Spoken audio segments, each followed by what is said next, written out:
Welcome, everybody. Thank you for waiting.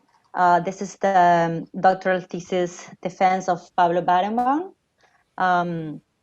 His advisors were Eduardo Bonelli from the Stevens Institute of Technology, Delia Kesner, I'm not going to pronounce that in French, so it's at University of Paris. And we want to thank you very much to the jury today.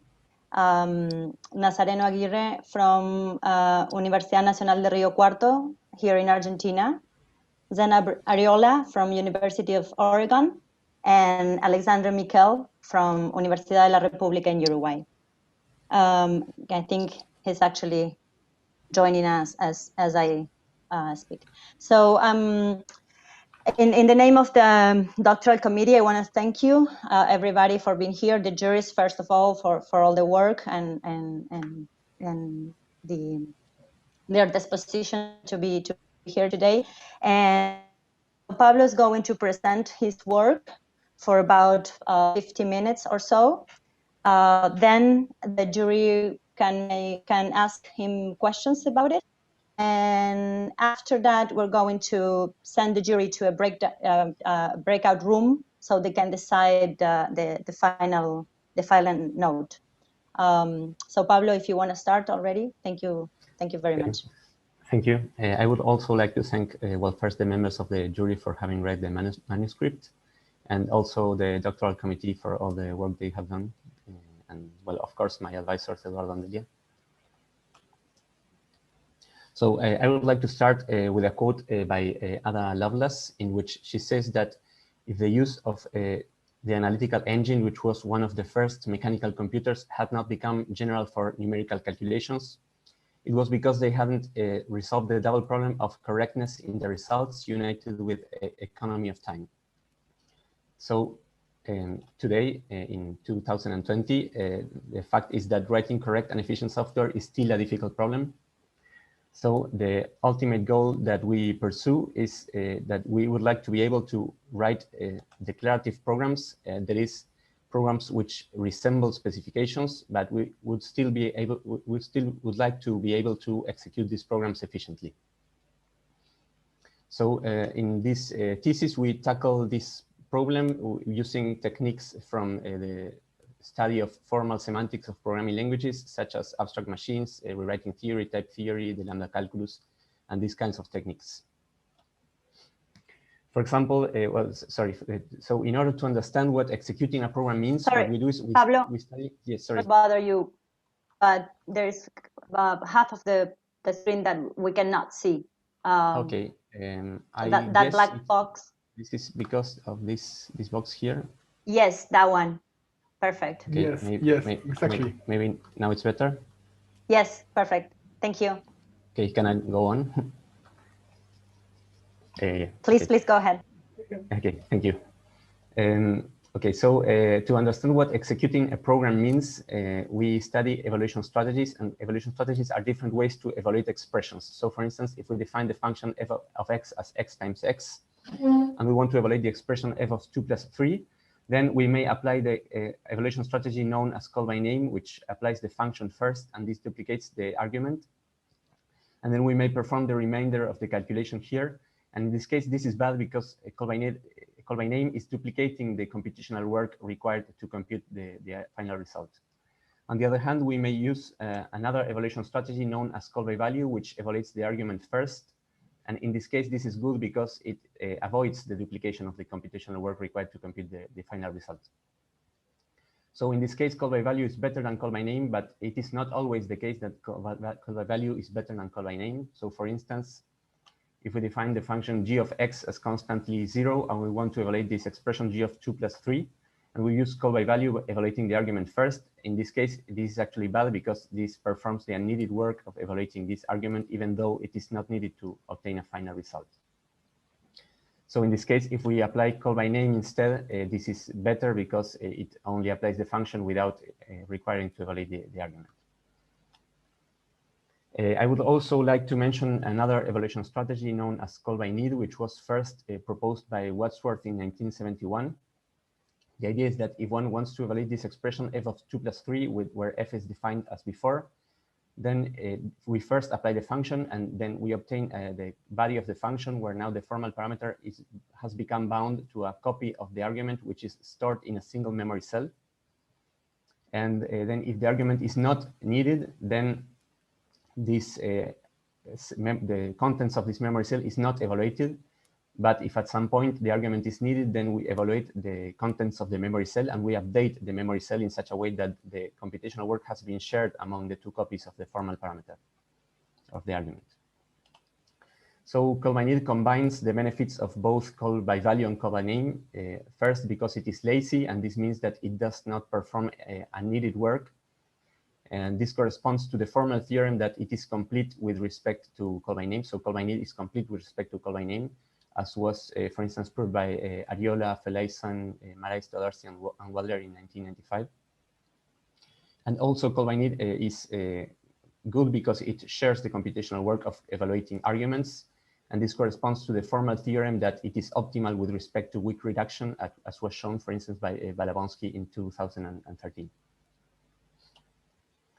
So in order to study evaluation strategies, we need to fix a formal programming language. And our starting point is the Lambda Calculus, which is a minimalistic programming language that has only 3 constructs, which are called variables, lambda abstractions, and applications.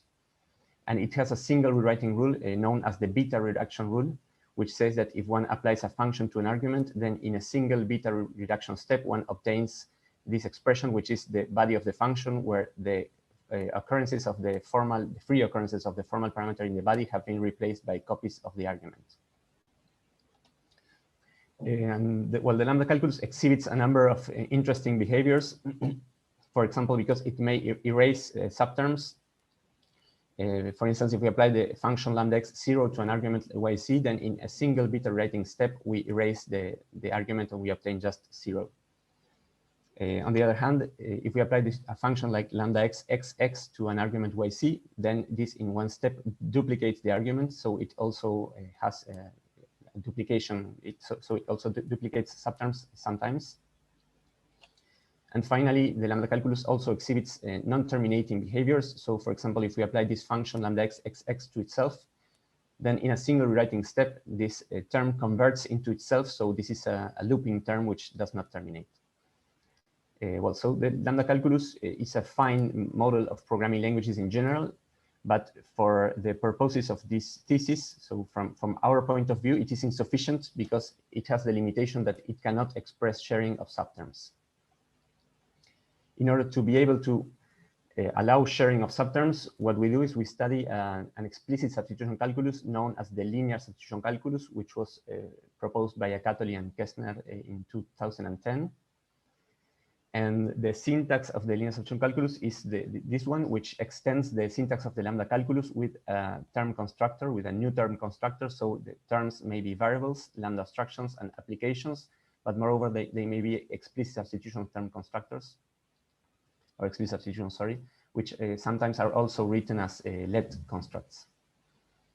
In order to define the semantics of the linear substitution calculus, we also need to introduce sorts of list contexts, which are just lists of explicit substitutions. And we also need to introduce the sort of term contexts, which are terms that have a single occurrence of a whole. So the operational semantics of the linear substitution calculus is defined by these 3 rewriting rules, which are called distance beta, or db, which says that if one applies a function lambda xt to an argument s, then in one step, the formal parameter x becomes bound to the actual argument. Note that in this case, this substitution is not a substitution operator defined in the meta language, like in the case of the lambda calculus, but it is rather an explicit substitution term constructor, which is part of the syntax of the object language. The second rewriting rule is the linear substitution rule, or ls, which says that if a variable x is bound to a term t, then in a single rewriting step, we may replace this occurrence of x by a copy of the term t. Here we use the convention that given that x is bound by this explicit substitution, it may not be bound by the context. This is just a notational convention.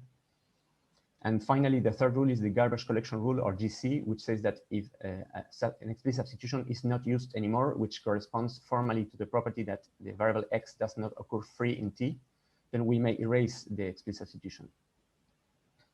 Note that these rules are at a distance, and this means that term constructors may interact while being far away in the term. So for example, in this term, the variable x and the term t, which are interacting, are maybe arbitrarily far apart because there is a context c in between, which is an arbitrary context. And moreover, these three writing rules are not ad hoc, but they are rather justified by the translation of this syntax into proof nets in linear logic. So for example, if we apply this function lambda x to the argument yc, then in one distance beta step, the formal parameter x becomes bound to the argument yc. Then in a linear substitution step, we may replace the first occurrence of the formal parameter x by the argument yc. In a second linear substitution step, we may replace the second occurrence of the formal parameter x by the argument yc. And finally, since now this explicit substitution is not used anymore, we may erase it using the garbage collection rule. So the main topic of this thesis is studying evaluation strategies, which are different ways to evaluate expressions in the setting of the linear substitution calculus, which is the explicit substitution calculus that we have just reviewed. And in this thesis, there are three lines of work. First, we study abstract machines, and more precisely, we study how evaluation strategies in the linear substitution calculus simulate or distill abstract machines. And we also show that they do so in a reasonable way. And this means that a sequence of steps in the linear substitution calculus using one of these evaluation strategies may be polynomially simulated by a Turing machine. Second, we study we define a strong call by need reduction strategy, and we also extend this strong call by need reduction strategy in order to incorporate pattern matching and recursive functions, so fixed point operators. And finally, we define a variant of the linear substitution calculus that incorporates Levy labels, and we use this label calculus in order to prove some properties about the linear substitution calculus without labels. Given that there are quite a few topics, for reasons of time, I will only speak of strong call by need and Levy labels. So let us turn to the first line of work that I will speak about in this presentation, which is the definition of the strong call by need strategy. So let us first recall the difference between weak reduction and strong reduction. The idea is that in typical programming languages, evaluation is weak, and this means that bodies of functions are not evaluated until the function is applied. This also means that programs are closed, so they may not contain occurrences of free variables. And this also means that the result that one obtains after weak reduction is a weak head normal form, where the weak head normal forms are a weak notion of normal form that usually corresponds to the set of lambda abstractions. So for example, this term, which is a lambda abstraction with a body, is already a weak head normal form. So with respect to the weak reduction, this is already a result, even though it contains occurrences of sub-expressions like 2 plus 3 and the identity applied to x, which appear to be reducible. But these sub-expressions are actually not reducible because they are below a lambda abstraction. So in contrast, strong reduction is the notion of reduction in which bodies of functions must be evaluated. And this means that programs may be open because if one needs to evaluate the body of a function lambda x with this body, and if one goes on to evaluate the body of this function, then in the body there may be occurrences of the formal parameter x in this case. So programs may be open. And the result that one obtains after strong reduction is a strong normal form, which is a normal form in the usual sense of the lambda calculus with beta reduction. So why are we interested in studying strong reduction? Well, there are many reasons, but I will mention one, which is that there are many proof assistants which are based on dependent type theories, such as Koch and Agda, for instance. And these dependent type theories include usually a typing rule like this one, which is typically called a conversion, which says that if a term T has type A, and type A is interconvertible with type B, then we may also give type B to the term T. So implementations of these proof assistants need to decide whether two types A and B are interconvertible. So one way to do so, a typical implementation strategy, is to reduce A and B to strong normal form and then compare to see whether these normal forms are syntactically equal. And this requires strong reduction because in dependent type theory, types may depend on arbitrary terms. So let us describe what the weak call-by-need reduction that we use looks like. The formulation of weak call-by-need that we use in the thesis is actually the weak call-by-need that we have defined in our work with Beniamino and Damiano in 2014. And this notion, this formulation of weak call-by-need is similar to a previous version defined by Ariola and others in 1995, with the difference that our work uses rules at a distance. So this, like in the case of the linear substitution calculus, means that term constructors may interact while being far away in the term. So first, we define the set of values as simply the set of lambda abstractions. Then we define a weak evaluation context as follows. So a weak evaluation context may be empty. It may go to the left of an application. It may go to the left of an explicit substitution, or it may go inside an explicit substitution as long as the variable x is found below a weak evaluation context at the left of the explicit substitution. And well, weak call-by-need reduction is defined by these two rewriting rules. The first rewriting rule is just the distance beta step, the distance beta rule, with the only difference that now this rule is closed under weak evaluation contexts and not under arbitrary contexts. And the second rule is similar to the linear substitution rule with three differences. The first difference is that the variable x that is being constructed here may not be under an arbitrary context, but it should be under a weak evaluation context. The second difference is that we do not substitute an arbitrary term for x, but we require that this term must be an answer. An answer is a value followed by a list of explicit substitutions. And the third difference is that when we copy the term, we do not copy the whole term, we only copy the value, and the list of explicit substitutions is taken outside in such a way that it binds the two copies of the value v. So the goal in this line of work is to extend the weak call-by-need reduction strategy to a reduction strategy that we may be reasonably justified to call strong call-by-need.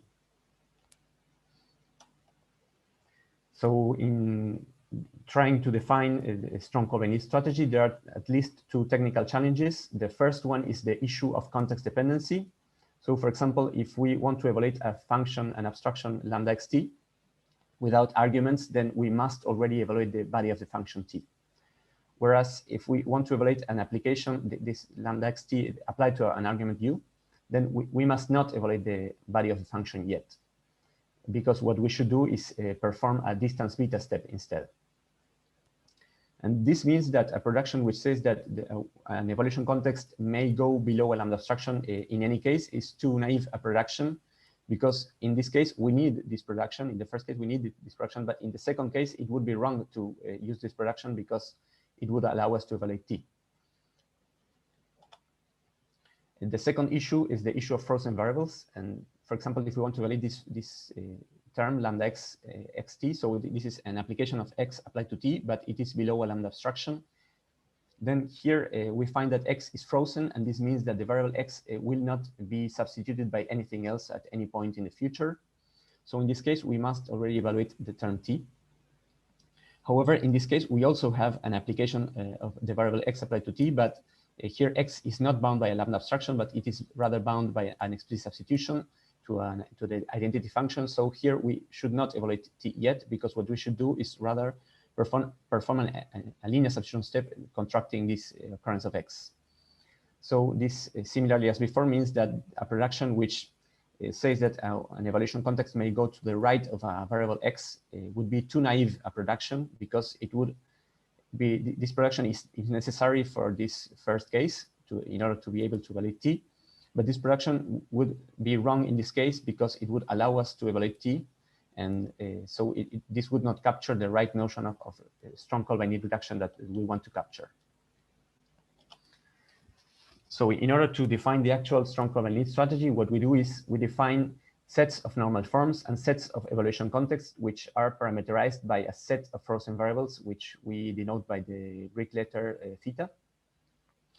So normal forms and their frozen variables theta are defined by this grammar. This grammar has two non-terminal symbols, which are mutually recursive. So the first non-terminal symbol corresponds to the set of strong normal forms itself, and the second non-terminal symbol corresponds to the set of strong structures, which note that it is a subset of the set of strong normal forms. And the interesting things to note here are first that when we go below a lambda abstraction, then the variable x becomes frozen. Second, that when we go to the left of an explicit substitution, which is already bound to a structure, then again, the variable x becomes frozen. And well, moreover, in this grammar, there are some side conditions which are written here that I will not go into detail right now. On the other hand, to define the set of evaluation contexts under frozen variables theta, we also use a grammar with stratified into two non-terminal symbols, which are mutually recursive. So this non-terminal symbol corresponds to the notion of strong evaluation context, and this non-terminal symbol corresponds to the notion of inert evaluation context. Again, note that inert evaluation contexts are a subset of the strong evaluation contexts. And similarly as before, the interesting things to note here are first that when we go below a lambda abstraction, the variable x becomes frozen, and second, that when we go to the left of an explicit substitution, which is already bound to a structure, then again, the variable x becomes frozen. So strong call by need is defined by these two reduction rules, which are similar. Actually, they're exactly the same as in the case of weak call by need, with the only difference that we required that the regex that we are constructing in each case must be below a strong call by need theta evaluation context. Notice that here we are not defining a single rewriting relation, but rather we are defining a family of rewriting relations parameterized by a set of frozen variables theta. So this condition, a bit more precisely, means that in the first case, the context C must be generated by the non-terminal symbol of the grammar, which was called E. And in the second case, it means that this context must be generated by the non-terminal symbol, which we called E. So well, we have proved that the strong call by need strategy enjoys a number of good properties. First, a strong call by need strategy is actually strong in the sense that if a term T is a normal form in the strategy with respect to the strong call by need strategy, then the unfolding of the term T is a beta normal form. Here, the unfolding of a term with explicit substitutions is the term that, without explicit substitutions, that results from unfolding, from performing all the explicit substitutions in T. Second, the strong call by need strategy is deterministic. This means that if a term T reduces in the strategy to two terms, S1 and S2, then S1 and S2 must actually be the same term. The third property is that strong call by need is conservative with respect to weak call by need, and this means that any step in the weak call by need strategy is also a step in the strong call by need strategy. The fourth property is soundness. So strong call by need is sound with respect to beta reduction, and this means that if a term T reduces in the strategy to a term S, then their unfoldings are beta equal as lambda terms.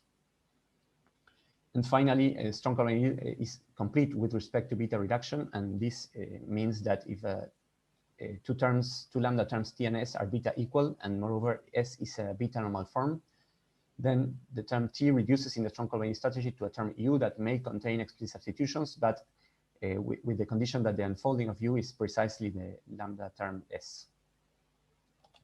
For example, if we apply the function lambda x, lambda y, x to A and B, and we evaluate this term using the strong call by need strategy, we obtain this term, which is a normal form with respect to the strong call by need strategy, and it contains explicit substitutions. But notice that if we unfold the explicit substitutions, we obtain precisely the term A, which was the beta normal form of this lambda term. So completeness is the most interesting property in this list, and it is also the most difficult one to prove. That, so I will discuss its proof next.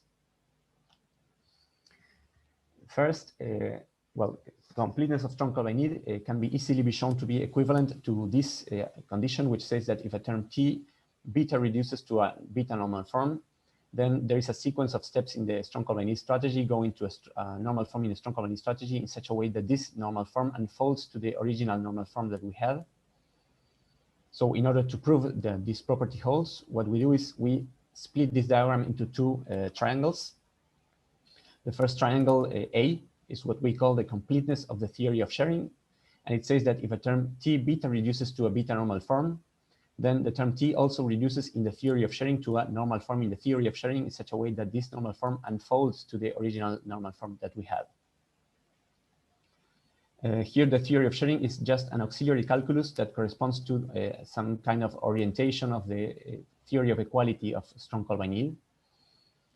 And well, triangle B is what we call the factorization of the theory of sharing, which says that if a term T reduces in the theory of sharing to a normal form in the theory of sharing, then T reduces in the Strong-Kolbein strategy to a normal form in the Strong-Kolbein strategy in such a way that these two normal forms are equal up to the unfolding of their explicit substitutions.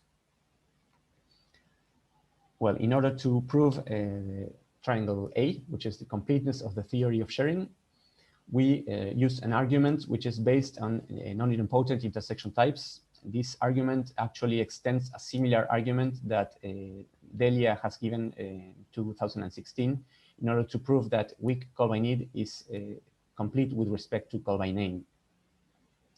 So in our case, our proof uses a type system called HW. This type system HW is a non-idempotent intersection type system, and this means, well, first, that it is an intersection type system, and this means that there is an intersection type constructor. So for example, given any two types A and B, there's always a type A intersection B.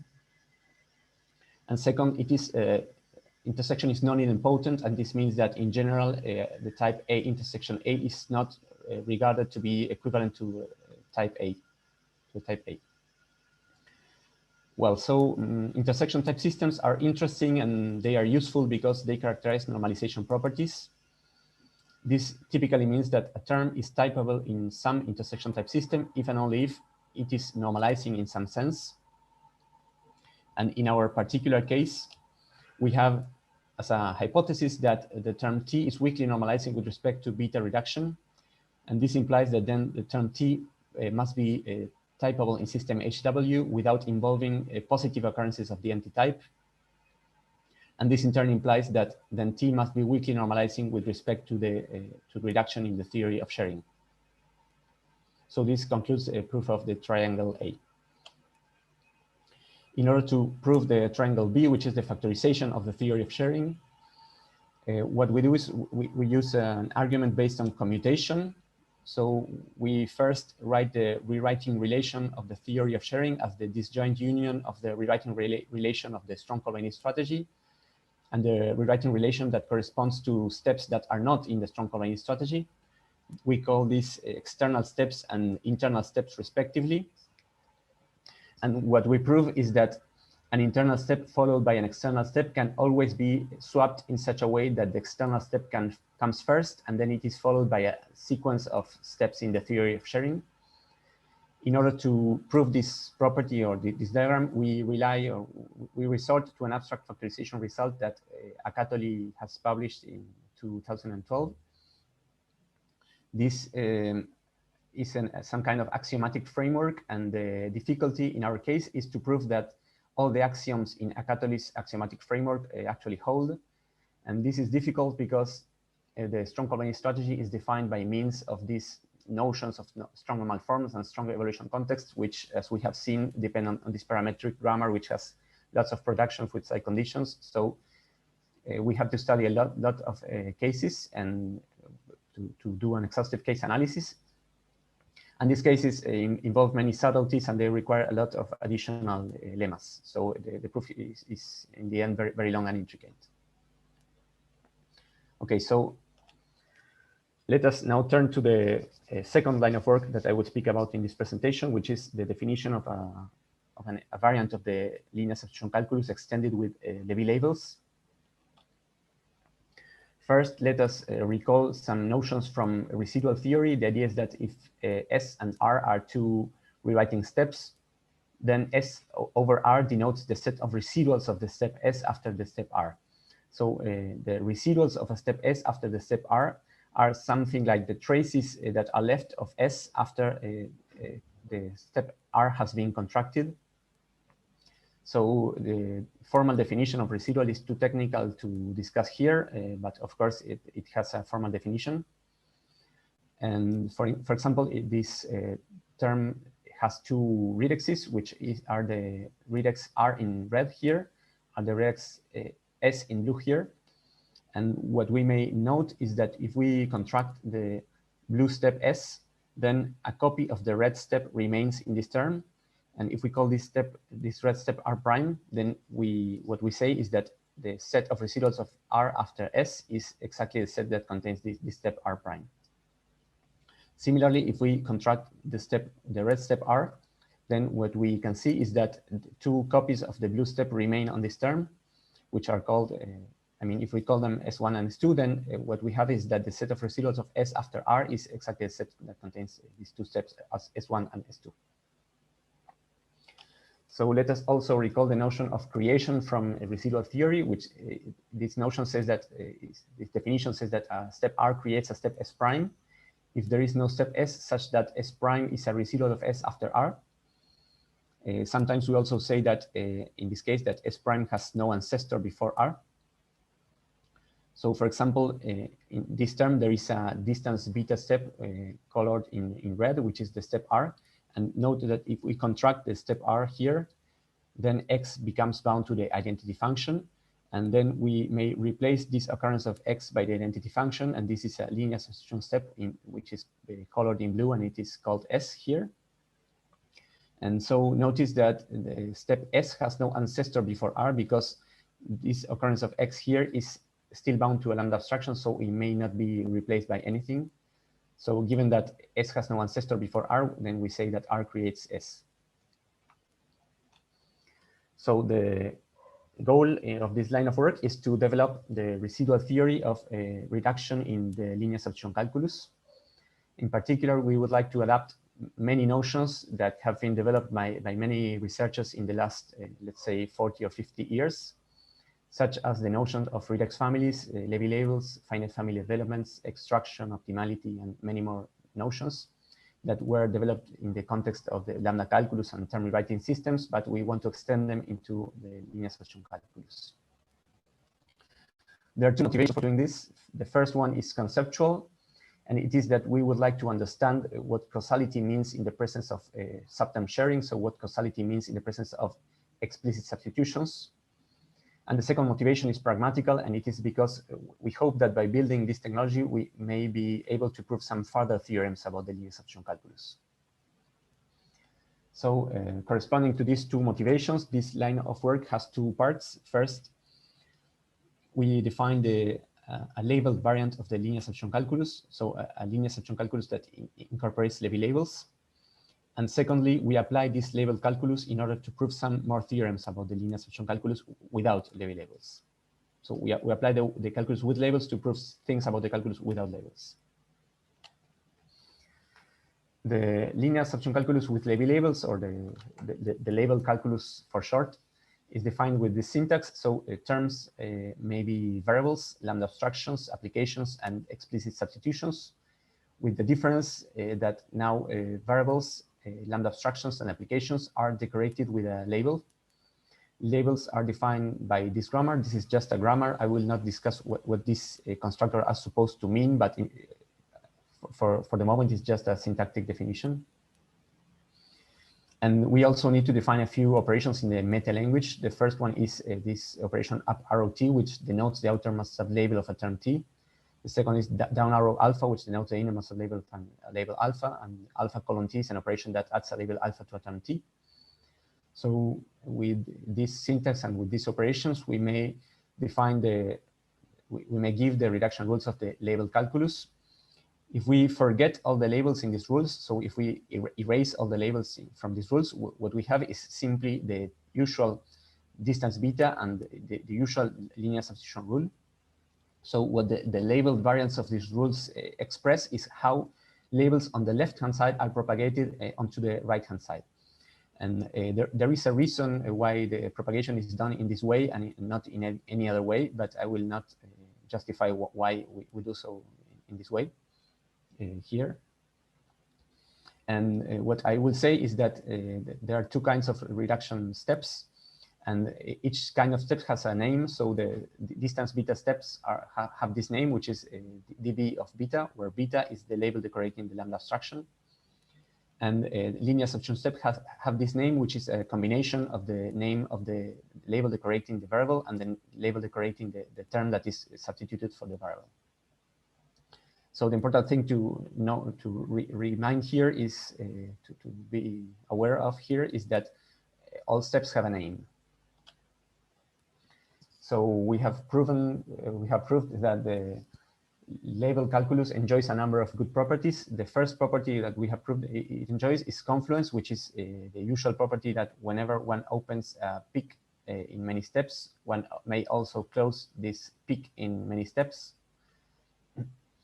With the difference that, this property now is a property about the calculus with labels. So terms have labels and rules propagate labels. So what this property means in this context is that actually labels are being propagated in a coherent way. And the second property that we prove is that if a step S prime is a residual of a step S after a step R, then S and S prime must have the same name.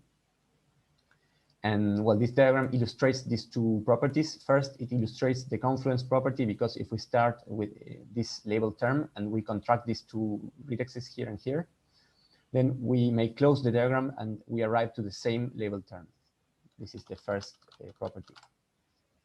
And the second property, for the second property, note that the step on the bottom of the diagram is a residual of the step on the top of the diagram.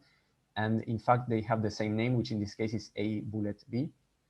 And similarly, the two steps on the right-hand side of the diagram are residuals of the step on the left-hand side of the diagram. So, and they, in fact, they have the same name, which in this case is B bullet C.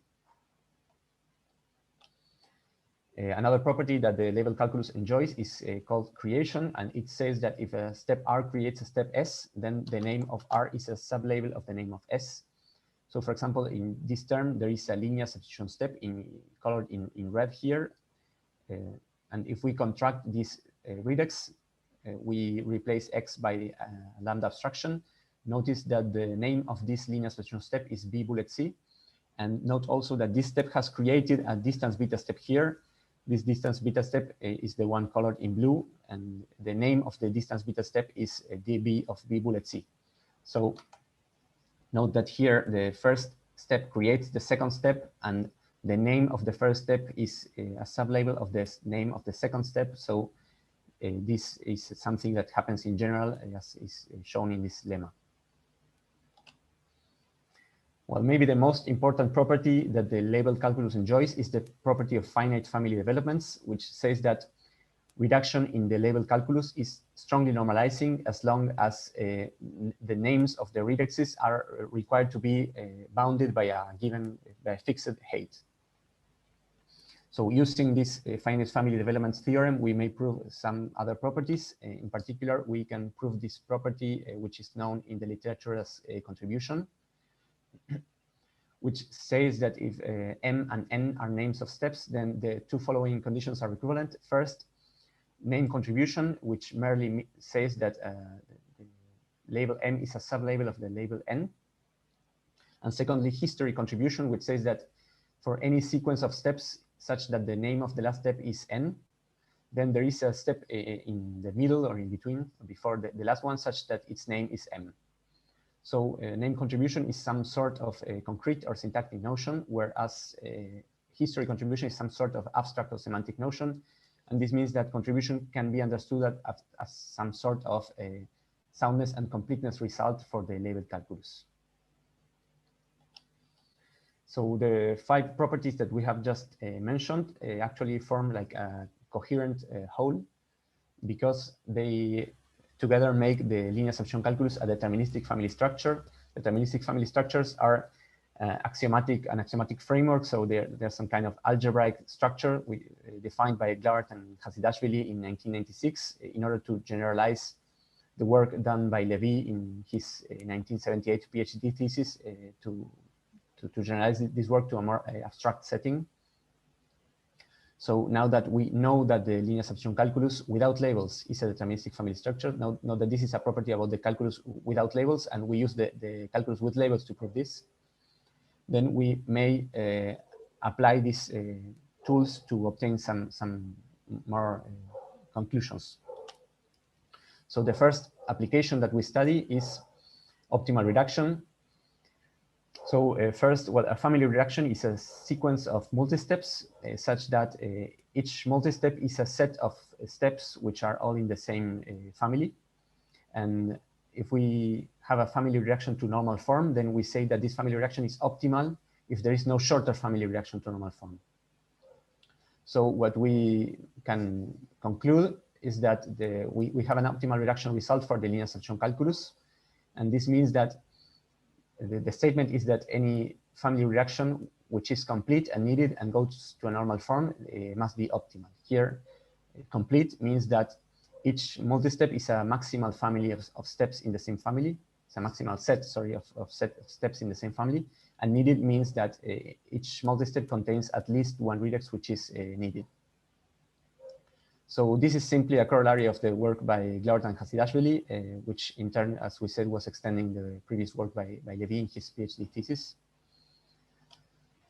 The second application that we study is standardization. So we recall that one says that two reduction sequences are permutation equivalent if they perform the same computational work, although the computational work may be done in different orders, so they are equal up to reordering of computational steps. And so what we prove is that for any reduction sequence, we may always find a canonical representative of its permutation equivalence class, which are known as standard reductions. So this result is known as standardization. And it says that for a given reduction sequence, we can always compute a canonical representative row of its permutation equivalence class. This result, note that this function is constructive, so it is actually an algorithm that can in particular decide permutation equivalence, for example. And actually we prove this result not only for the linear substitution calculus, but slightly more in general for deterministic family structures that enjoy a number of properties. And this generalizes a theorem by Klopp. So this standardization result is in some sense similar to selection sort, because what we do is we select the first step that we want in the standard reduction, and then we go on by standardizing recursively the remainder of the computation. And this is what Klopp does. And the third application that we study is normalization. So let us recall some notions first. A deterministic reduction strategy S is, well, it is invariant if steps in the strategy always have at least one residual in the strategy. Strategy is strongly invariant if the set of normal forms of the strategy is stable by arbitrary reduction. These two notions are notions that we define in the thesis. And moreover, a strategy is said normalizing, and this is a standard terminology.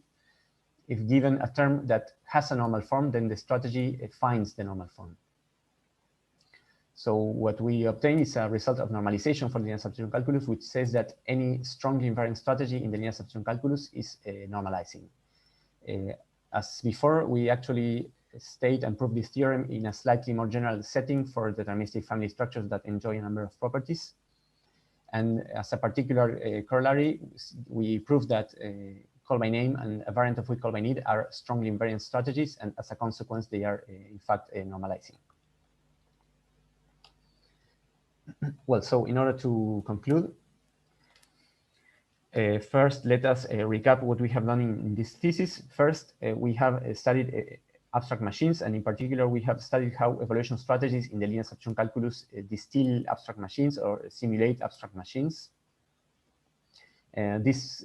Moreover, we proved that these machines and these strategies are reasonable in terms of time complexity, and what this means in practice is that they may be polynomially simulated by standard cost models such as Turing machines or random access machines. And sorry, what this means in practice is that we may start with a term in the linear substitution calculus and evaluate this term using one of these evaluation strategies that we have studied, and we can count the number of steps until we obtain a result, and this number is corresponds to the runtime complexity of the program in a typical in a standard cost model well-known or established cost models such as Turing machines.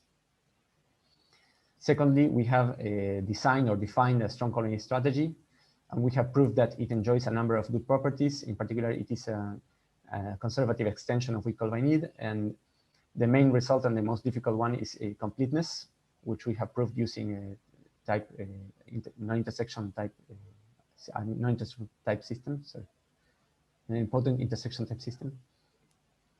And we have also extended this result to incorporate pattern matching. So a pattern matching construct, which is a case-like construct, and fixed points, so fixed point operators or recursive functions.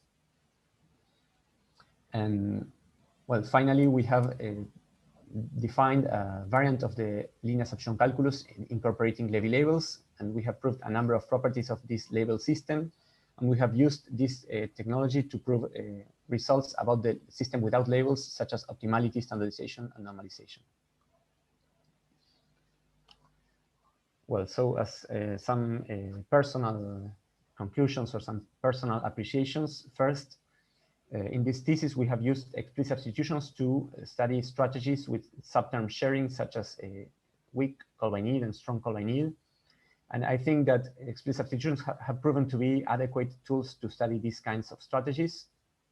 I think that in the past, maybe explicit substitutions were seen as somewhat technical or somewhat esoteric kind of technology, but I think that they have proven to be interesting on their own right, besides their purely technical aspect. Second, well, even though the Lambda calculus is almost 1 century old, I think that we still don't understand how to implement strong reduction efficiently. And in this thesis, we have studied an implementation based on strong call by name in the chapter of abstract machines, and also strong call by need. There are also some works of Xavier Leroy studying strong call by value. And there's also a machine for a strong call by name reduction by Hagood, I think. And also Akatoli has been working a lot on strong reduction and open reduction. But I think that this is still not a solved problem. And I know that, for instance, currently proof assistants such as Coq and Agda, which must use strong reduction, are struggling with the fact that their implementations are slow. Or well, in the case of Coq, maybe it is not so slow because it relies on some tricks and some low-level hacks that are not well understood from a theoretical point of view. So I think that there is some more work to be done here. And finally, I think that some of the technology that was developed mostly in the 1970s and in the 1980s, mostly by Jean-Jacques Lévy, remains underexplored. And by this, I mean that these tools like the Level Lambda Calculus, the finite family development theorem, and the optimal reduction machinery that was first defined by John Lamping in the 1980s, has lots of potential to be applied, maybe not only in the domain of pure Lambda Calculus, but maybe somewhere else as well. And for instance, I should mention that I'm aware of only one implementation of this optimal reduction machinery. So I think that there's a lot to be done in this area as well. And finally, as some concrete lines of future work that I will mention. Well, first, Levy labels. We have used Levy labels in this thesis to prove some properties about the linear substitution calculus. But I think that Levy labels are interesting and they are useful because they capture the full execution history of a term. So if one starts with a term and one evaluates this term in the label Lambda calculus, what one obtains in the end is a term that is decorated with labels, and these labels keep a track of the history of the term, and so they also keep a track of where each subterm comes from. So I think that this provides a lot of information about the dynamic behavior of a term. And this may be possibly used to capture some interesting dynamic properties of programs. One of them has been studied in Blank's PhD thesis. He uses Levy labels to study security properties, and in particular, he proves, for example, a non-interference theorem. But I think that these labels may be used to prove some other, to study some other properties of information flow that one may be interested in. And also, labels may possibly be used to measure partial evaluation. So if one has a term applied to an argument, then using Levy labels, one may understand if the interactions between, if the computation steps come from the interaction of the original term with itself, or of the original term with the argument, or of the argument with the argument itself. And so, for example, if one evaluates a term applied to an argument and the term interacts too much with itself, then it means that it is not as compiled as it should be, or something like that. So this is just an intuition, but maybe this could be formalized in some way. Also, in this thesis, we have studied a strong call-by-need strategy. And also recently, Biernacka and Haratonic have defined an abstract machine for strong call-by-need, which in fact is based on our own definition of the strong call-by-need strategy. But this strategy and this machine are not reasonable here I use reasonable in Beniamino Acatoli's technical sense, that it means that they may not be polynomially simulated by a Turing machine. And I think that it would be important to design a strong call-by-need strategy or a strong call-by-need machine that are actually reasonable. I think that Beniamino Acatoli and his student Maiko have been studying this problem. And Beniamino has also mentioned that in our case, our strategy is probably unreasonable because it at some point performs some linear substitution steps that do not contribute to creating distance beta steps. Sorry, they perform, sorry, I think it was okay what I said, that at some point our strategy performs linear substitution steps that are not useful in the sense that they do not contribute to creating distance beta steps. And finally, we would like to be able to characterize regex families by means of extraction. So the idea is that if one starts with a term and one evaluates it in a number of reduction steps, and one has a computational step in the end, then extraction is a procedure that in some sense erases all the unneeded computational steps and only leaves the ones that are necessary to create this last computational step that one has. And in Jean-Jacques Lévy's PhD thesis, he defines regex families in 3 different ways. First, he defines regex families using a procedure, an extraction procedure. Then he defines regex families using a more abstract criterion he calls zigzag. And then he defines regex families using his labeled calculus. And he actually proves that these 3 ways of defining regex families are the same. So regex families is a meaningful definition. However, well, unfortunately, in our case, we have defined an extraction procedure, but we have only been able to prove these 2 implications, and we have not been able to prove the reverse implications. So these are left as open problems. Okay, I think that is all. And well, thank you for your attention. And I'm open for questions and comments. Thank you, Pablo. So we can have now questions from the jury. I don't know if Zena, if you want to start.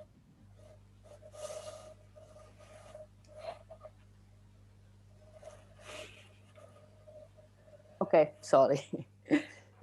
Well, thank you for the presentation, and that was very nice. So a general question, I like the calculus with explicit substitution, and I like the fact that it comes from the proof net differently from the one that we define in the 90s. But I'm wondering, is that setting so fundamental for what you did? So can I do the same things with a system that has more fine reductions? Because the reduction at the distance, right, they can be really simulated with single steps. So is that working in your setting, is it fundamental for the work you did? Or will it be harder to do it in a just working with lets and moving the lets around? Yes, I see what you mean. I think in the case of the, I think it depends on which line of work we are speaking. Oh, like the strong call by need. Yeah, even, yes. yeah, this, yeah, can I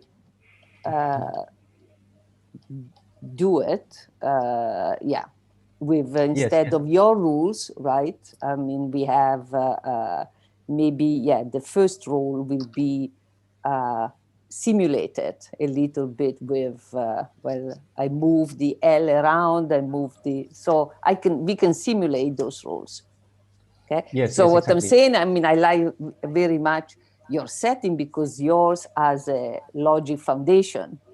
Okay, so that's very nice. Okay, but I was just wondering if that is really essential. No, I think it is. Break it down. Yeah, I think in fact in this work and in the paper, for example, we proved that this system and the original system of yours are not exactly equivalent, but there is a strong correspondence between them both, because a distance beta rule corresponds to a sequence of steps in that commute this list of explicit substitutions to the right, and then followed by a beta step. I'm not sure how they were called, something I and but A. the fact is that we can simulate it, but what I would like to know is that does your framework is a better framework for reasoning? Like your proofs later on will be maybe harder to do in my system than in yours. You know, I mean, like if you have a student and you have to advise him, which system would you say, oh, use the linear substitution calculus because what? Because yeah, I think I understand your question. I think that using this system, maybe the statements are cleaner and the proofs in the end must do the same kind of reasonings, because maybe rather than this commutation being granular in many steps, we have to reason about the whole context. I think that in the end, the kinds of reasonings that one needs are the same, and so maybe the proofs are similar, but I think that the statements are cleaner using the system, but maybe that's something subjective. Okay, yeah, no, because it's interesting, because I always try to break things down instead of putting them together, but it's just a different. Yes, I agree. I think that's Beniamino Catalyst approach, like taking clusters of small step rules and joining them together in a single step. Exactly. And this is good because it provides a simulation between the behavior of the calculus and the behavior of the original proofnet. This is good at least from Beniamino's point of view. I think that I agree that depending on what you're doing, you may prefer to be more granular. Okay, and later on, I think that you talk about garbage collection, because I remember that when we define call by need, we always had issues like with Waddler. In fact, in our calculus, we don't talk about garbage collection, and Waddler was saying, oh, no, garbage collection is essential. Okay, but then you don't consider, right, the garbage collection in your strong reduction? Yes, so yes, I agree. Why is that? Yeah, I agree. I think that garbage collection in our case is not part of the strategy, but it can be done anywhere. So what you have is a postponement result of garbage collection. So this means that if a term T reduces in using garbage collection first and then some other step, then we may commute these two steps. Maybe using some more GC steps here. So garbage collection, I think it should be better understood as a dissimulation between terms rather than as a rewriting rule. Yeah. Okay. So two terms are equivalent if they differ only in garbage collection, garbage collectable substitutions. Mm-hmm. And this means that maybe the garbage collector can be run concurrently, and it may erase substitutions when they are not needed anymore, and this does not affect the behavior of the term. Yeah. Yeah, no, that's, and in the definition of your strong reduction, again, if I have a term X and then X is bound to T, something, you don't do the substitution, right? So X, where X is bound to something, is in normal form, I thought. Sorry, you mean here? Now I don't remember which slide is it, or I saw it in your thesis. I think you do have, sorry, let's see. But if you have the term X, where, and then you have a substitution for X, you don't substitute for the variable, do you? Oh, yes, I see what you mean. Yes, it depends, actually. If we have a value, for instance, the identity function, then we do substitute X for Y because it is the identity is a value. But Okay. if we have a structure like Y, then this is left as it is, and this is already a strong normal form. Okay. Okay. So yeah, that I didn't understand. I mean, I have to think a little bit more about it. I was just, I see. So you substitute values. Yes, exactly. I think that this Only. is, yes, exactly. This is important from, at least in the work that Beniamino has done, Beniamino Catoli, on useful sharing and useful reduction. This is important because if one here makes this reduction, then this may lead to an explosion in, I mean, this step is malicious in the sense that it cannot be polynomially simulated by a Turing machine if it does not create a beta redex. So the intuition is that we should only substitute things when it contributes to creating further redexes. Okay, yeah, thank you. Yeah, that I didn't, I didn't understand that. Yeah. And so you did the proof, the first triangle, the completeness of the sharing using the idempotent intersection types. So that it couldn't be done using just a commutation algorithm. Was that essential to do the intersection types? Honestly, I'm not sure. I think it can probably be done because so it was just it's just have done easier. This for weak colonnade. Mm-hmm. Yes, I think that this has the advantage that it doesn't require the heavy machinery of residual theory, and proofs using these kinds of intersection type systems are usually straightforward, and maybe the difficult part is to formulate the intersection type system, but after this is done, the proofs are just by induction, and no complicated reasonings are required. Okay, interesting. And now I ask you a stupid question that show that maybe I don't know many things. So you said that the call by need is important for applying the word to proof assistance. Okay, but I mean, like proof assistance, like everything terminates. So then why don't I just do the work? I mean, do a strong call by value. I mean, why do I have to do strong call by need in a context where all the reduction are the same, in a sense, in a terminating setting? Yes, that's also a good question. I think that we have thought about that at some point in the past, but I think that the thing is that if you have a term here, delta, and it is not needed, maybe delta terminates, but it still may be very expensive to compute. I see. So I see. So then the Coq does some call by need stuff, really. Yes, Coq uses lots of tricks and hacks, and in particular, it does use some notions. Okay. All right. But it is not exactly the strategy that we have studied. It is, I think, a much more complex machinery. I see. Okay. Well, thank you a lot. I give a chance. Thank you. That was very helpful. Thanks. And I enjoy your talk a lot. Thank you. Okay, thank you very much.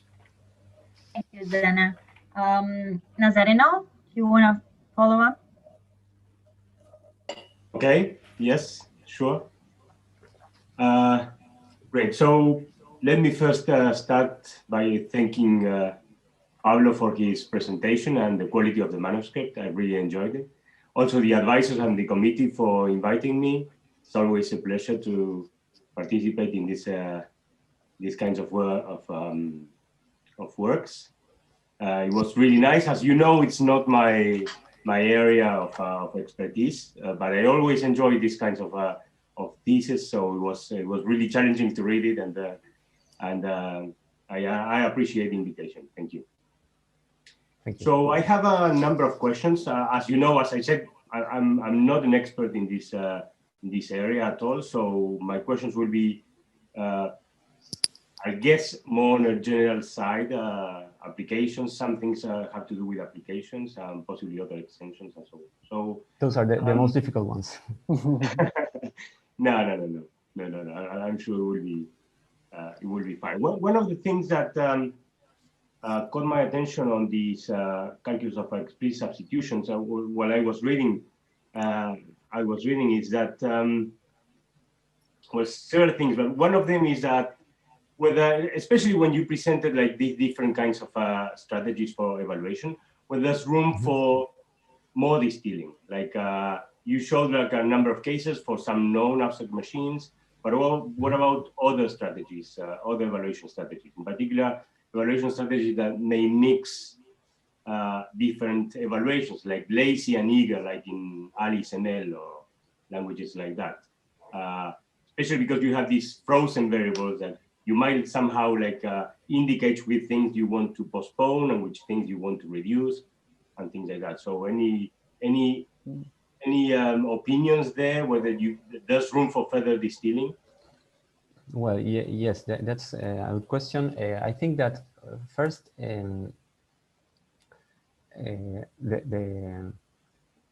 this work is the work on abstract machines is not only the results are not only interesting by themselves, but also because they are some kind of methodology that could be applied to other abstract machines and other evaluation strategies. So I think that in general, the answer should be yes. The idea is that these same kinds of technologies can be applied in other contexts as well. Then maybe I should also mention that Beniamino has been working a lot on many variations of abstract machines in these last years. And I'm not sure about mixing evaluation strategies. For instance, I'm not sure what kind of strategy you have in mind. Most of the strategies we study in the thesis are deterministic. But I think that it could also be applied to non-deterministic strategies. So, still, I'm referring to deterministic cases, but in Alice ML, I understand that you can, the default strategy is going to be eager, but you can mark some declarations as lazy, and you say, okay, this particular is because I decide as a programmer, I want to use a lazy evaluation for this part. Will that be possible? Okay, I see. Yes. I know. Yeah, I think that there's a calculus known as a color by push value that I know that Delia has been working on that lately. And in call by push value, you can mark some terms as delayed sub-expressions, so they are not evaluated until you force them in. So it's like you func a term, and then at some point you evaluate the func explicitly, and this allows you to mix call by name and call by value. And so maybe the answer is that perhaps if one were to design an abstract machine for call by push value, well, at least for some strategy in call by push value, then one may have a distillation in the sense that you are thinking. But yeah, I'm not sure about that, because we need to fix a strategy. It cannot be any kind of reduction. Sorry if I'm not being too concrete in my answer. But you say you couldn't like encode it somehow in a set of rules, let's say, that depending on the variables, whether these are frozen or not, you decide whether you're going to postpone an evaluation or like, reduce a point or things like that? Or? Yes, I mean that maybe we could have some sort of term constructor that guides evaluation, or that it changes the mode of evaluation, something like that. And this would probably also combine the transition rules of different abstract machines, like a hybrid, how to say, abstract machine. Okay, thanks. I'm not sure. I think it depends on what the question is. It can be done or not, but I think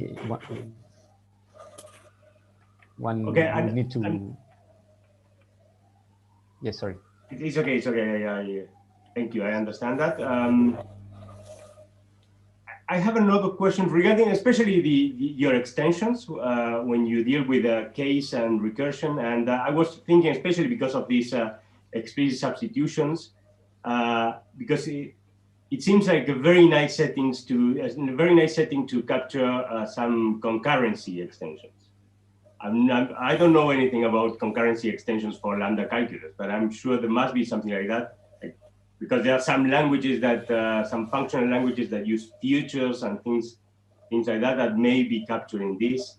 What do you think would be the technical difficulties in analyzing this kind of strategies? You'd lose determinism, definitely, but in relation to the properties that you analyze for especially for the strong call by need, what would be the most challenging parts if you consider concurrency?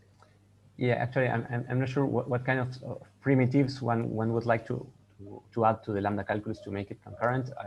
I mean, of course, there are some concurrent calculi, like, well, the pi calculus and all that, but I'm not exactly sure what kinds of primitives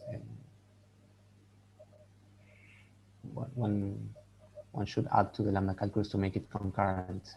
Well, what I was thinking, I have no idea actually, but what I was thinking is that, well, obviously you need something like an interleaving operator or something like that to compose Lambda terms, and you could use the substitutions like for implementing a kind of communication, right? Like the result of a function becomes a value that goes into the into a substitutions and it's used by another one, things like that. I don't know. I have no idea actually. I was asking whether this, because it looks for me that I'm not an expert in this, like a pretty, pretty straightforward. You have everything in the setting to try to implement it. I don't know whether it makes sense. I don't know of any concurrent Lambda calculus extensions either. I think that maybe for formulating the calculus with concurrent primitives would not be difficult, but the thing is that, for instance, using a call by need evaluation strategy is usually does not behave well with effects. So concurrency and communication, in some sense, it corresponds to even non-determinism corresponds to some notion of effect. So it's something that is happening in some sense, something that changes a state, or something that the program is doing in an effectful way. And call by need usually does not behave well with when you introduce effects, because if you share something here, and if you share a term t here and then you copy the term, then you are copying the possibility of making an effect. So it is not the same.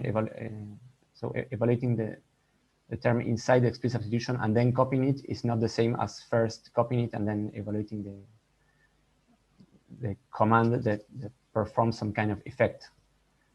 So this usually breaks confluence, and the system, maybe you can still write programs, but it's not so interesting from the point of view of what we do in this thesis, I think.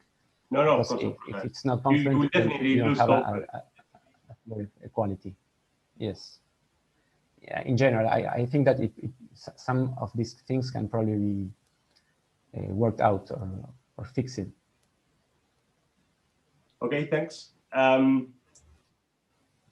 Regarding the evaluation strategies that you studied, something that you show is that these all can be simulated in polynomial time in a Turing machine, right? But the analysis is different for each of the machines. So I was thinking whether there's some kind of, you may generalize the result, like find some sufficient conditions to guarantee that it can be simulated in polynomial time. Have you thought of that? I haven't thought about that, but it's a good question. I'm not sure. I would say that at least with the theory we have now, each machine is different, so you have to see what the transitions do in each case. Yeah, maybe some common things could be captured with some axiomatic framework or something like that. But I have not thought about this question, to be honest. Okay. Thank you. I have a few, but I will leave okay, thank you. to. Thank you. Thank you very much for your answers. Thanks. Okay, Alexander, if you want okay, actually, if you want to continue questions, because I have only one question. I have remarks, but only one question. But okay. So first, thank you very much for this very nice presentation. That is, and also I would like to say a few words about the manuscript. I was quite impressed by the manuscript, and the presentation follows the manuscript. So actually, when I was invited to review the manuscript, I was completely afraid. I think it's again a bad idea of Delia, who denounced me. And I'm always afraid to review theses of rewriting, because I didn't do anything rewriting a lot of many years ago. But fortunately, you helped me a lot the way you wrote your manuscript. And thank you very much, because it was very clear, explained a lot, because the matter you are dealing with is very technical, and you did a lot of effort to write things, to explain things, and please continue doing that. Actually, a lot of colleagues don't do this effort, and you do it, and you have to continue doing that. So now, it was the positive part. Now I have some criticism. I just have to say that my compliment, you have to take it with a big plus, but my criticism, you have to take them as epsilon, okay? That they are not on the same size. In particular, they won't jeopardize your defense. Okay, so still keep calm. There is no danger. The first criticism I have is just a small point in the introduction that puzzled me. So at some point, you define the introduction two point of view, what you call the static view and the dynamic view. Ah, yes. Yes. And you say, okay, computation is the dynamic view, logic is the static view. And of course, I'm a logician, and I partly agree with you, and I partly disagree with you. So I will explain you why. Okay. So it's just due to the fact that you are too much shaped by Argentina and France, and they are hemiplegic countries. They only know one half of logic. They only know the static half. They know Carey-Howard. They know the types as formulas correspondence, which is the static half. And if you think of logic as Carey-Howard, that is the correspondence between formulas, type derivations, and things like that, you are completely right. And I completely agree with you. but it's just half of that tradition. There is another half, which is called realizability, which is not based on Carrier-Howard, but on the semantical version of Carrier-Howard, that is the Brouwer-Haiti-Kolmogorov correspondence. Just have a look on that, and you will discover that it's completely dynamic and it's much closer to your own point of view, because your point of view is dynamic. So at some point, I just is some advice. Look at realizability. You will discover another point of view of logic, which is much closer to your own point of view. Just a one comment. Another criticism. Actually, it's not a criticism to you because you were forced at some point to take back the terminology of your advisors. And so at some point you speak about, but you know, one of the responsibility of a PhD student at some point is to clean the bad terminologies of your predecessors, you know. Myself, as a student, when I was a young researcher, I had to change some terminologies of my masters because there were defective terminologies. And that's one of your responsibility of the young generation, as to say that some part of what we did was wrong. Okay, the terminology I'm criticizing is non-idempotent intersections. For me, it's a complete misunderstanding what is an intersection. We are not proprietary of intersections. Intersection is a concept that was invented hundreds of years ago. So it's a fixed notion. It's like of a group. You cannot change the definition of a group. You cannot change the definition of intersection. You can understand intersection in set theory. You can understand it in type theory. You can understand it in category theory. But in all cases, it's idempotent. You cannot choose it. So what does it mean? It means that if you have non-idempotent intersections, it's a contradiction. So it just means that, of course, your thing is non-idempotent. I agree with you. It just means that it's not intersections. It's more resource type system. And so this kind of type system should never be called a non-idempotent intersections, but resource or multi-set type system. You say it at some point in your thesis. Why? Yes. I think that the community, sorry to interrupt, but I think that the community is converging to the terminology multi-types. Yeah, multi-type is much better. Intersection, I think it's a mistake. Now, why is it important? Well, it's not just a matter of the sex of the angels. The important point is that actually it shows that you have two levels. You have the level in which you think in terms of resources, where you think in terms of multi-sets, where things are not idempotent. And you have another levels in which you're just interested in normalization, whatever the time it takes. You are not interested in the time anymore, just interested in the fact that it converges or not. This is the level of idempotent intersections. Of course, intersections that's sufficient because they are idempotent. What does it mean? It means that you have two type systems, and at some point you have the forgetful function from one to the other, and you have some quotient. And if you think in this way, that you have two levels, that you have two type systems, and that there is some kind of erasing function, then there is science behind, and you should study it. That is, at some point, you should make explicit this function that erases information from a world of resources that are not idempotent, from a world where things have been quotiented, and you get plain intersections. And I think there is something to study at this point that should be done, and perhaps you are the good person to do that. So just a suggestion. Now I go to my question. So perhaps because Delia invited me and I want to take my revenge, I will continue in the same kind of subversive and Eduardo do too subversive like a big. You know, I think really you did an impressive job. That's the impression. Clearly, I will not ask you complex questions about rewriting because in terms of rewriting, you are the master, I am the student. I know who is the strong person and who is the feeble one. And clearly, you are stronger than me. So I will discuss about things related, but not exactly in terms of rewriting. So my point, clearly, the impression you give with the distance you take with your subject is that you want to stay in the academia, no? Okay, so perhaps yes, people have one. Yes. What? Yes? Okay. Yes, I guess so. Okay. So an important task you have to do, I don't know whether people have told you that, if you want to survive, at some point, you have to kill your father. You have to kill your parents. So now we will just project ourselves in the time where you have killed both Delia and Eduardo. So Delia, Eduardo, you are dead now. Okay? So it's clear, for me, it was very clear from the starting point when I was reading this thesis, is that you started from a tool which is not yours, which is the linear substitution calculus. You are not the inventor of one.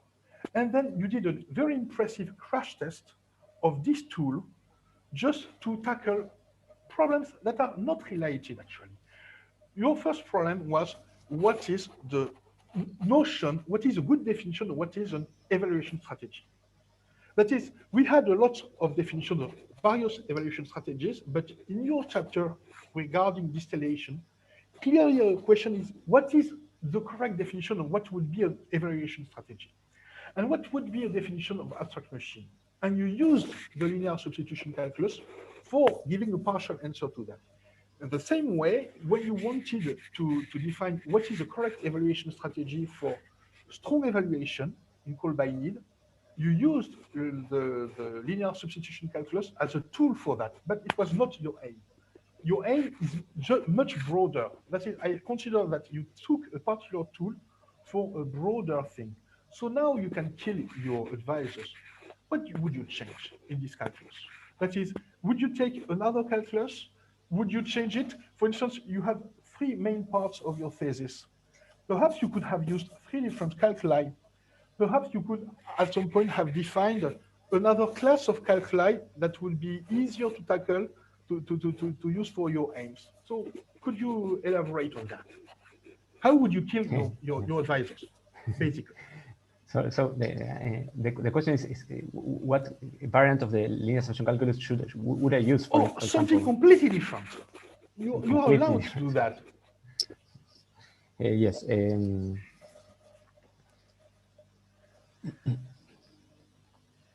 Yes, I'm not sure, to be honest. I think first that in the case of the linear substitution calculus, there are three rules. So let me go to these rules. And first, I don't like the garbage collection rule. I hate this rule. Yes, so it could be seen in the thesis. It could be seen. Okay, that's the first answer. Okay. Yes, I hate it, and I think that maybe one should try to look for a better formulation of this garbage collection rule. This is one thing. The other thing that I have crossed, that I have found many times is that maybe one should be interested in a notion of reduction that one could call a reachable reduction, which is that redexes may not be contracted anywhere in the term, but only when they are reachable in the sense that they can be, well, reached from the head of the term and going, entering into explicit substitutions only when you find a variable that is bound to that explicit substitution. Okay. For instance, I think that the notion of normal form in the linear substitution calculus, which is the notion of beta normal form, is in some sense makes the calculus meaningless, because one would like to have a notion of normal form in which there some explicit substitutions appear. I think I'm not sure of what kind of very different system one could formulate, but maybe. No, but I would what you're saying is already a starting point. Because at some point it will be the starting point of your research, the part of your research in which you have to take independence. So that's very nice. That what you already answered. That is, you already have the knife to kill your advisors. That's very important. Okay. I think that also I would like to that the calculus be more symmetric in a way. So in the sense that, well, this is just an intuition, but I think that when one has an explicit substitution x bound to s, then maybe a term could be just a list of explicit substitutions, which are some kind of a heap. And there is no, so maybe the terms of the calculus could be just these things and not the term itself. I'm not sure if I'm being clear. Okay. But maybe the object, the syntactic object that one should be interested in is this object that we may call heap. Okay, thank you very much. Okay, thanks. Okay, thank you very much for the jury, and congratulations, Pablo. And now the jury should evaluate Pablo's work in a private room. So please, I will do the room.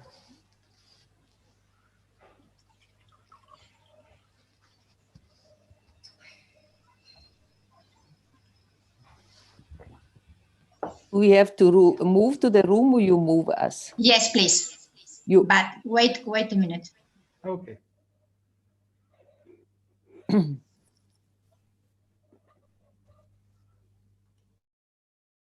Now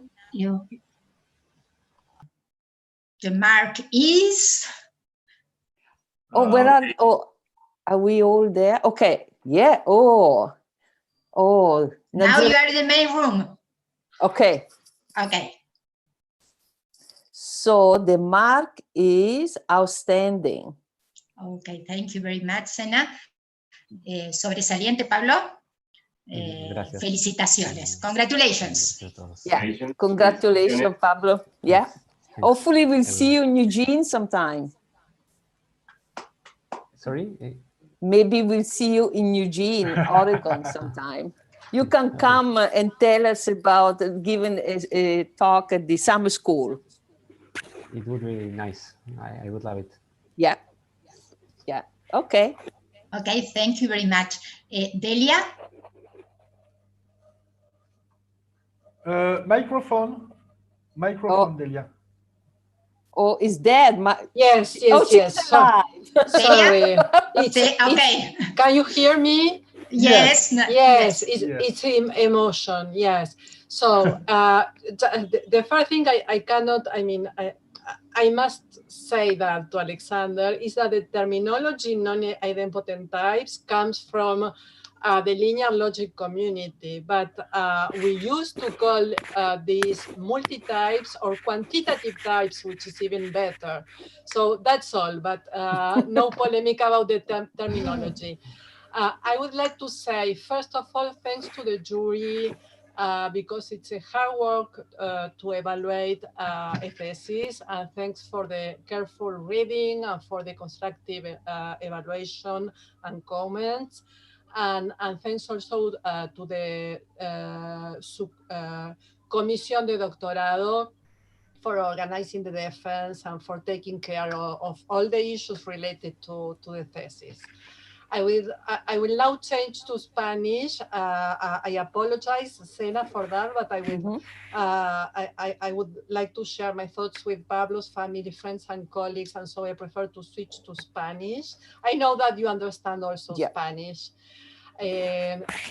Lo primero que quería decir es que a Pablo te felicito sinceramente por todo tu trabajo estos años, por la presentación de hoy que fue muy buena y de manera más general por la contribución concreta que hiciste en el dominio de la semántica de lenguajes de programación. Cuando uno termina la tesis, es verdad que hay que matar a los directores, como dice Alexandra, estoy totalmente de acuerdo con él, pero además hay que dar vuelta a la página. Y dar vuelta a la página quiere decir para mí, en realidad, cerrar un libro, pero comenzar otro. Entonces, lo que te deseo es que en tu carrera científica tengas muchas oportunidades de cerrar libros y empezar otros. O sea que te deseo una vida científica muy larga, con muchos libros, entre comillas. Y lo que quería decir también es que en una vida académica obviamente el talento científico es lo fundamental, pero también es importante el entorno institucional, y quería decir unas palabras con respecto a eso. En tu caso, la la Universidad de Buenos Aires jugó un rol muy importante, un rol protagónico, desde varios puntos de vista, pero quisiera mencionar hoy también otras dos instituciones, que fueron Stevens University, donde hiciste varias visitas, y Universidad de París, Université de Paris a la época, ahora se llama Universidad de París. Y quería mencionar también el Laboratorio Internacional Franco-Argentino Infinis, que hoy se llama Sinfin, al cual perteneces y que apoyó incondicionalmente tu tesis desde el principio hasta el final. Personalmente sabes que lamento mucho que no se haya podido ir hasta el final de los trámites necesarios para que esta tesis sea una tesis en cotutela, pero podemos decir que hoy en día eso es anecdótico, lo importante es el trabajo realizado por vos, así que nuevamente muchísimas felicidades, y que nuevamente te deseo una vida científica llena de éxitos y excelentes resultados como los que nos presentaste hoy. Muchas gracias, Delia, por tus palabras, y creo que Eduardo también quiere decir algo. Sí, o sea, solo decir 2 o 3 cositas, porque creo que Delia fue bastante exhaustiva, cubrió gran parte de lo que yo quería decir. Quería agregar también un comentario sobre el CONICET.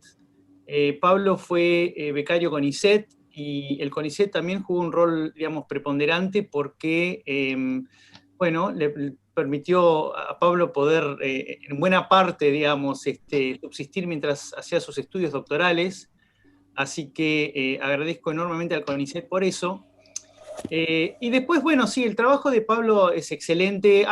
Además, yo quiero, digamos, destacar otra cosa, que es algo que seguramente todos comparten, que es la humildad que tiene Pablo. Porque es un investigador de primera clase, y es un tipo súper humilde. Entonces, eso quiero destacarlo, y ojalá que podamos seguir colaborando y haciendo trabajo juntos. Así que bueno, gracias Pablo, y excelente sí. la defensa. Gracias. Bueno, no sé si vos, Pablo, ¿querés decir algo? No, creo que en realidad Delia y Eduardo resumieron desde el punto de vista, por ejemplo, del financiamiento y del apoyo institucional que recibí. Creo que lo que dijeron Delia y Eduardo ya resume la situación bien. Y bueno, de nuevo, les agradezco, bueno, tanto a la comisión de doctorado, o a su comisión de doctorado, como a los miembros del jurado, y a Eduardo y a Delia. Bueno, entonces no nos queda nada más que finalizar. Felicitaciones, doctor, y éxitos para el futuro. Thank you very much for all. Thank you. Gracias. Gracias. Yep. Y chao. Felicitaciones, Pablo. Felicitaciones, Delia, Eduardo. Muy bien. Hasta luego. Gracias. Gracias a todos. Chao, thank you again. Thank you. Bye, chao. Bye bye. See you soon, I hope. Yeah.